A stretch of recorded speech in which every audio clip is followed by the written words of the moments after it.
I'm joined now by Sami Hamdi from London. He's the editor-in-chief at the International Interest. Sami, when we spoke weeks ago, I think the answer from virtually every analyst was, well, let's wait and see if Saied meets this 1 month period that he had established, during which he suspended parliament. Let's see what happens after that. Now we see. Now we have the answer that this is not the end of it. This is not a promising sign for democracy in Tunisia.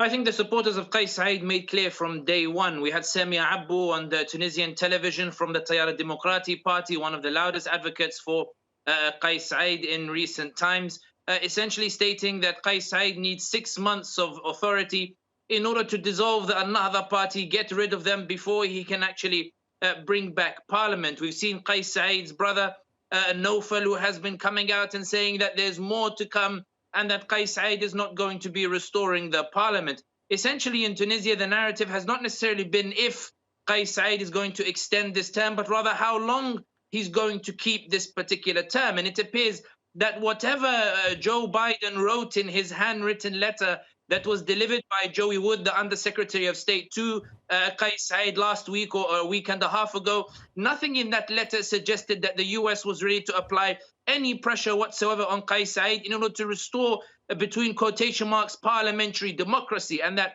the White House statement that suggested that they had told Kais Saied to go back to the constitution, it appears that that appears to be more protocol than actually applying pressure on Kais Saied. And it's important to stress now that with the rollout of the corona vaccine, with the arrest of MPs such as Lutfi Ali, a prominent businessman who's accused of siphoning off funds from the phosphate industry, it appears that a lot of the Tunisians are saying, listen, Kais Saied is doing more in 1 month than the government was able to do in a year and a half, where the parliament was at a gridlock and not producing anything for the Tunisian people. Now with Kais Saied at the helm, even if there's an unknown trajectory, it's better than the known trajectory of gridlock that the parliament represented. And it is in this environment that Kais Saied is thriving and extending these powers, reducing the democratic freedoms. And it makes sense somewhat in that a man who never protested against Bourguiba, who never protested against Ben Ali, who never attended a protest in defense of freedoms,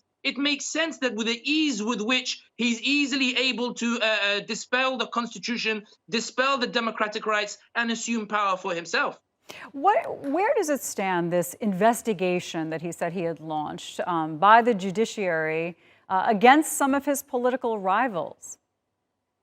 Kais Saied needs to provide sacrificial lambs to Tunisia. And I think this is one of those, there's an Arabic saying, it is a haqqun urida bihi batil, which is when you do something that is correct, but for the wrong reasons. Tunisia is riven by corruption. It's riven by businessmen. I was there in 2019, in 2014, campaigning to get MPs elected, and we succeeded in getting some elected. But I saw with my own eyes how prominent businessmen would deliver cardboard boxes of macaroni and tomato sauce to poor families in order to buy votes. I remember in Qayrawaan in 2014, when I stood on a table in a cafe and told people to go to vote, they demanded how much I'd give them because the candidate in the morning had come and given out 20 dinars to each person in exchange for a vote. So the idea that Kais Saied is going after corruption does have some traction, and there may be some truth in it. But Kais Saied is using this very legitimate purpose in order to go after political opponents and put them before military courts. And he is sparing no one,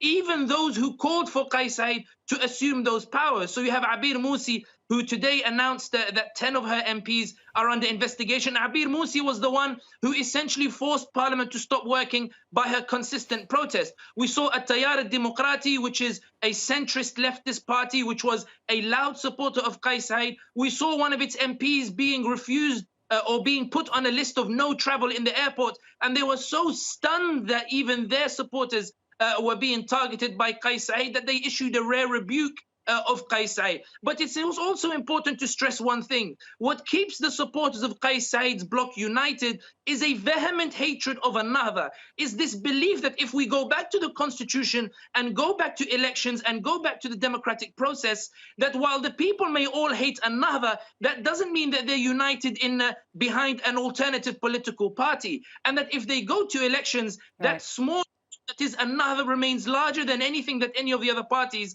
can secure. And this is why, even though Kais Saied is going after some of them, they are not going against Kais Saied because for now they have a choice They have a chance to get rid of Ennahda, to dissolve the party. And now what we're seeing with this investigation, judicial investigation, is that Kais Saied is not going to imprison Ennahda in the way Sisi did to the Muslim Brotherhood, but rather he will use the judiciary to prove, between quotation marks, that Ennahda is an entity, which is Qatar, and therefore it should be dissolved and disbanded. And through this, he will be able then to change the system to a presidential system, and we enter that de facto dictatorship. Right, Sami. He's been trying to do this all under the guise of it being constitutional. Sami, thanks for joining us.